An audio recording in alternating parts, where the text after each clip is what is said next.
Welcome to Pankaj commerce classes. आप सभी KVS PGT aspirants का एक बार फिर से स्वागत है। आज है हमारा प्रैक्टिस सेट 5 जो कि बिजनेस स्टडीज के लिए। तो आइए हम स्टार्ट करते हैं आज का सेशन। हमारा आज का फर्स्ट क्वेश्चन है इफिशियंसी का मतलब क्या होता है। ए focuses on optimum use of resources. B involves cost benefit analysis. C means doing the task correctly and with minimum cost. D all of the above। तो जो efficiency का मतलब होता है, efficiency डिनोट करती है कि किसी भी काम को कम समय में अगर करते हैं तो उसको क्या कहते हैं, इफेक्टिवनेस कहते हैं। और इफिशियंसी का मतलब होता है कि उसी काम को हमने एक अपने बजट के अंदर ही कंप्लीट कर लिया है। तो देखिए यहाँ पे ऑप्शन में focuses on optimum use of resources, involves cost benefit analysis, means doing the task correctively and with minimum cost. D all of the above. तो यहाँ पे राइट आंसर हो जाएगा D all of the above. Next question है manager of the Climax limited achieve the target production but at a higher production cost. In this case कहते हैं manager, option देखिए क्या है 1 और 2। तो यहाँ पे बीच में लिखा हो बट नॉट, इसका मतलब ये है कि कह रहे हैं मैनेजर ने काम तो कर लिया है तय समय के अंदर में, लेकिन प्रोडक्शन कॉस्ट बढ़ गई है। तो मैनेजर क्या कहलाएगा, तो यहाँ पर मैनेजर इज क्या हो जाएगा, इफेक्टिव होगा लेकिन इफिशियंट नहीं होगा। तो यहाँ पे जो राइट आंसर हो जाएगा वो हो जाएगा B, that is effective but not efficient. Next question है Max limited needs funds to fulfil a big order. The management of the company borrowed money from a financial institution at the rate of 15% interest, while the prevailing rate of interest was 11%. As a result of the funds, the company was able to achieve the target. According to you, management was, option देखिए A effective, B efficient, C both A and B, D inefficient। तो देखिए यहाँ पे कह रहे हैं कि max limited को फंड्स की ज़रूरत, बिग ऑर्डर को कंप्लीट करने की ज़रूरत है, उनको फंड्स की ज़रूरत है। तो जो फंड्स इनको मिल रहे हैं तो वो फंड्स मिले, वैसे तो जनरली इसका 11% रेट होता है, लेकिन फंड्स मिला इनको 15% में, हालांकि इन्होंने ऑर्डर तो कंप्लीट कर दिया है। तो यहाँ पर क्या हो जाएगा कि ए इफेक्टिव है, बी इफिशियंट है, C both A and B दोनों है, डी इनएफिशिएंट है। तो देखिए इसका राइट आंसर जो है कि ये इफेक्टिव होगा, इफिशिएंट तो नहीं होगा, क्योंकि जो रेट ऑफ इंटरेस्ट है फंड्स के वो ज़्यादा है। नेक्स्ट है management principles aim at influencing behaviour of human beings with feature of principles of management is being highlighted in the given statement. तो कह रहे हैं कि management principles aims at influencing behaviour of human beings. Management principles क्या है कि human beings की behaviour को इम्पैक्ट करना, इन्फ्लुएंस करना। Which feature of principles of management is being highlighted in the given statement. तो ऑप्शन देखिए यहाँ पे mainly behavioural, B flexible, C universal applicability, D cause and effect relationship. तो इसे हम कहते हैं option A will be the right answer, mainly behavioural. Next question है manager of Star limited did not fulfil the promise to raise the salary of employees on the achievement of target production. कहते हैं कि manager ने जैसा कि पहले से वादा किया था, प्रॉमिस किया था कि टारगेट प्रोडक्शन को अगर आप पालोगे तो आपकी सैलरी बढ़ा देंगे, और फिर उन्होंने बढ़ाने से इनकार कर दिया या नहीं बढ़ाया। तो कहते हैं यहाँ पे which management principle is being violated, कौन सा मैनेजमेंट का कौन सा प्रिंसिपल वायलेटेड हुआ है। ऑप्शन देखिए ए स्पिरिट, डी कॉस्ट, B order, C discipline, D equity. तो देखिए इसका राइट आंसर हो जाएगा सी, दैट इज इन्होंने डिसिप्लिन प्रिंसिपल को वायलेट किया है। नेक्स्ट क्वेश्चन है introduction of GST and its impact on business enterprise is a part of. Option देखिए political environment, B economic environment, C legal environment, D social environment. तो देखिए यहाँ पर कहते हैं जीएसटी का जो इम्पैक्ट आया बिजनेस इंटरप्राइज पर, ये कैसा इन्वायरमेंट जो है, किस तरह का एक एग्जाम्पल है। ऑप्शन में है political environment, economic environment, C legal environment और डी सोशल इन्वायरमेंट। तो इसका जो राइट आंसर हो जाएगा वो हो जाएगा बी, क्योंकि इसने जो इम्पैक्ट डाला है वो इकोनॉमिक इन्वायरमेंट पे इम्पैक्ट डाला है। नेक्स्ट क्वेश्चन है even though the political conditions vary from country to country they impact the sentiments of an investor in the business if the instability of the political conditions cause uncertainty and make it difficult to him to predict the future, which feature of the business environment is being highlighted in the above statement। तो कहते हैं कि जो political conditions एक country से दूसरी country में change होती है और इन्वेस्टर्स पर जो उसका इफेक्ट आता है। If the instability of the political condition cause uncertainty, और पॉलिटिकल कंडीशन से अनसर्टेनिटी होती है and make it difficult for prediction, के लिए ये जो है प्रेडिक्ट करने में मुश्किल होता है। तो विच feature of the business environment is being highlighted, तो किस फीचर को यहाँ पर हाईलाइट किया जा रहा है। तो यहाँ पे देखिए फर्स्ट ऑप्शन है कि specific and general forces, B dynamic nature भी होगा, सी रिलेटिविटी भी होगा, D all of the above. तो यहाँ पे राइट आंसर हो जाएगा D, that is all of the above. Next question है plans made in the light of a competitors plan are known as. Option देखिए A policies, B budgets, C rules और strategy. कहते हैं plan ऐसे बनाए जाना, ऐसे प्लान बनाए जाना कि कॉम्पिटिटर्स को ध्यान में रखकर बनाए जाने वाले प्लान्स होते हैं वो, तो उसे हम क्या कहेंगे। तो उसको हम ऑप्शन जो है A policies, B budget, C rules, D strategy. तो D will be the right answer, that is strategies. Next question है which of the following is not a point of importance of organising, और इनमें से कौन सा organising के importance नहीं है। ऑप्शन देखिए A clarity in working relationship, B benefits of specialisation, C optimum utilisation of resources, D establishes standard for controlling. तो इसका राइट आंसर हो जाएगा D establishes standards for controlling. Next question है a test that examines candidate individual potential for learning new skill. तो कहते हैं a test that examine candidate individual potential for learning new skill. तो option देखिए A, मतलब यह है कि जैसे न्यू कैंडिडेट आता है जिसका रिक्रूटमेंट किया जाता है, तो वो नई स्किल सीखेगा, इसको कैसे हम जानते हैं। तो ऑप्शन देखिए पर्सनालिटी टेस्ट में, बी इंटरेस्ट टेस्ट में, सी ट्रेड टेस्ट में, डी एप्टीट्यूड टेस्ट में। तो इसका राइट आंसर हो जाएगा बी कि इंटरेस्ट टेस्ट हम स्किल को चेक करके समझ लेते हैं कि वो नई स्किल सीखने के लिए तैयार है या नहीं है। नेक्स्ट क्वेश्चन देखिए विच of the following describe democratic leadership style, इनमें से कौन सा डेमोक्रेटिक लीडरशिप स्टाइल है। तो ऑप्शन देखिए leader develops action plan in consultation with subordinates, b communication is only one way with subordinates, c manager is only to support and provide information, d followers have high degree of independence. तो इसका right answer हो जाएगा a कि leader develops action plan in consultation with subordinates. तो इससे हम जानते हैं डेमोक्रेटिक लीडरशिप स्टाइल का ये डिस्क्रिप्शन है।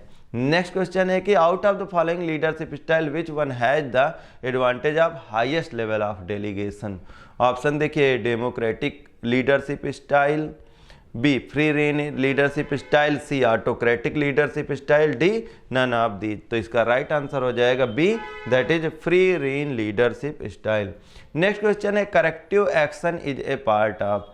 तो करेक्टिव जो एक्शन को करेक्ट करते हैं वो कहाँ पर, ऑप्शन में देखिए ए प्लानिंग है, b organising, c controlling, d all of the above.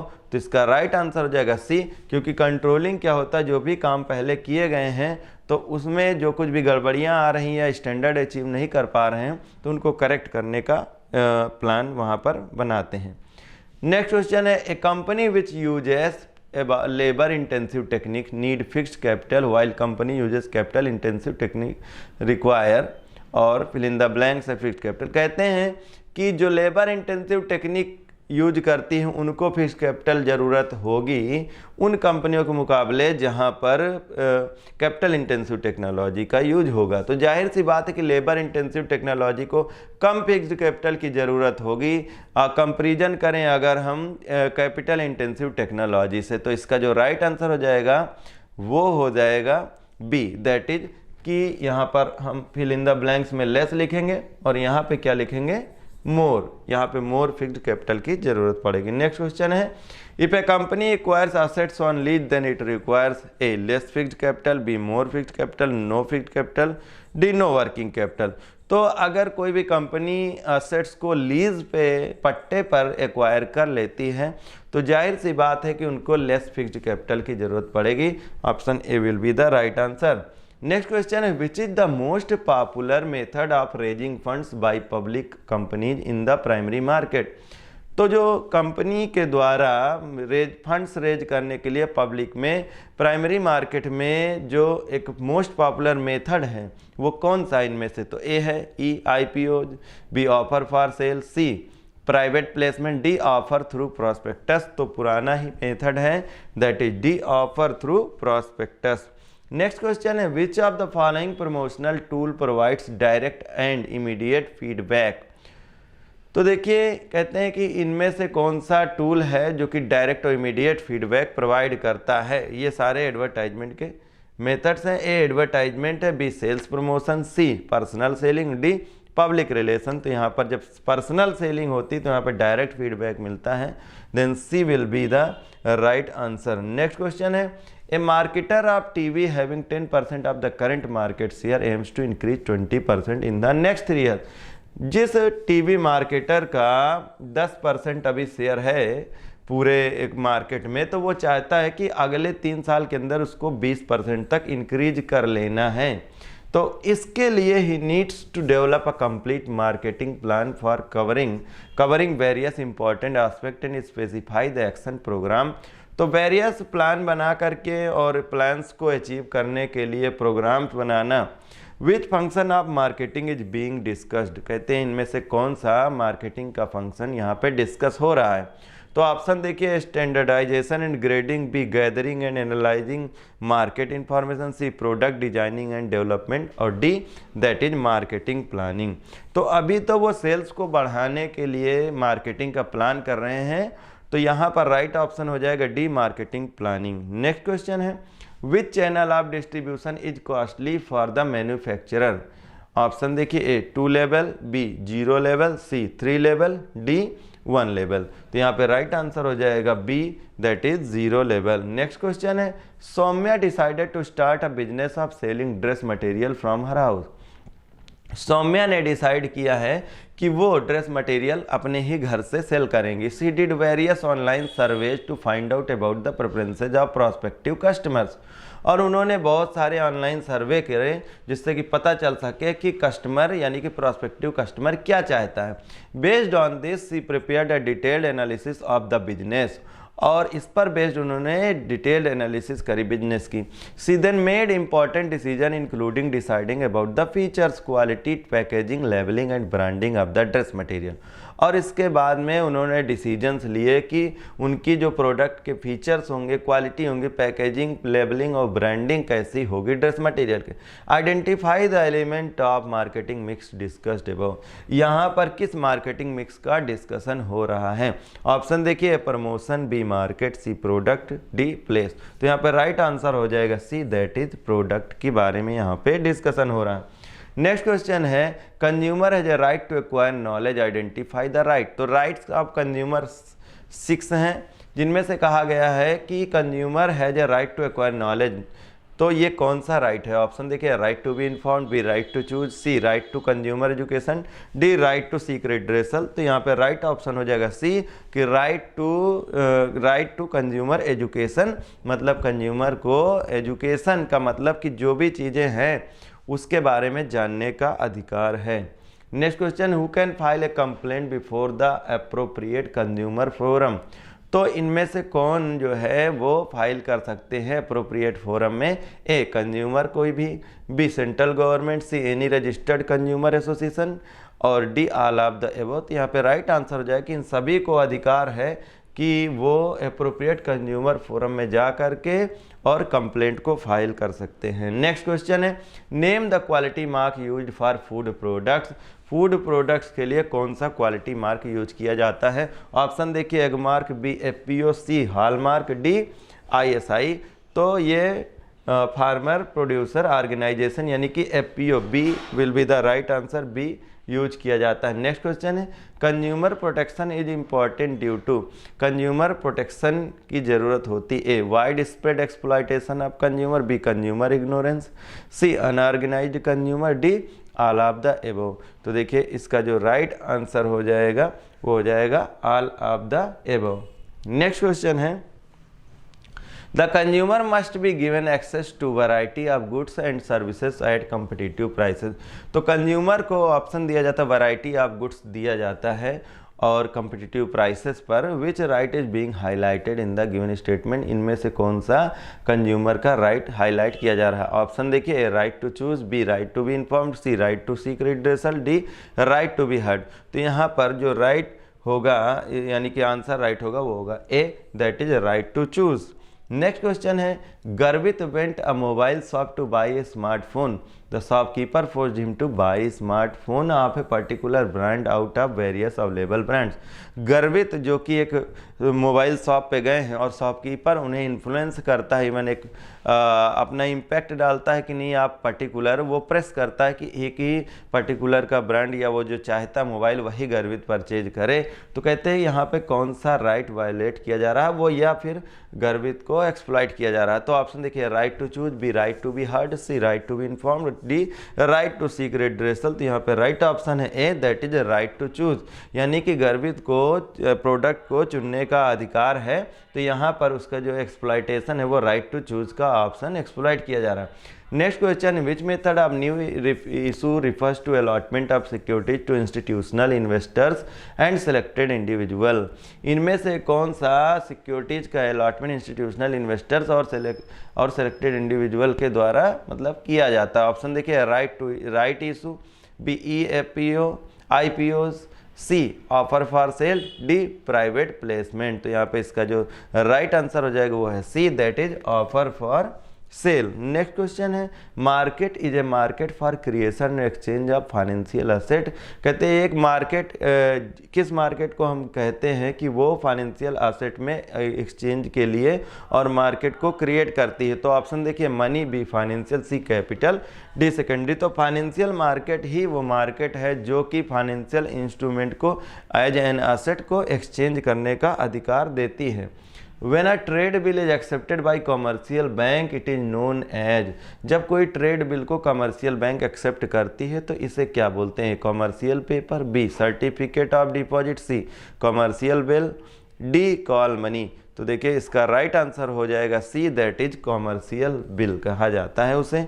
Next question है और ये हमारा आज का लास्ट क्वेश्चन है कि which money market instrument is also known as zero coupon bond. Option देखिए, call money, B commercial bill, C certificate of deposit और डी ट्रेजरी बिल। तो मतलब इनमें से कौन से इंस्ट्रूमेंट को जीरो कूपन बॉन्ड कहा जाता है, तो इसका राइट आंसर हो जाएगा D, that is treasury bill. तो this was all about the 30 questions of practice set 5 of business studies. Thanks for watching. हमारे कोर्स को परचेज करने के लिए आपको जाना होगा प्ले स्टोर पर। प्ले स्टोर पर जाने के बाद में आप सर्च करेंगे पंकज कॉमर्स क्लासेस, आपको ऐप मिलेगा पंकज कॉमर्स क्लासेस का। इसे आप डाउनलोड करेंगे और इंस्टॉल करेंगे। जैसा कि आप देख पा रहे हैं हमारे मोबाइल पर पहले से ये इंस्टॉल है, तो इसे हम ओपन कर लेते हैं।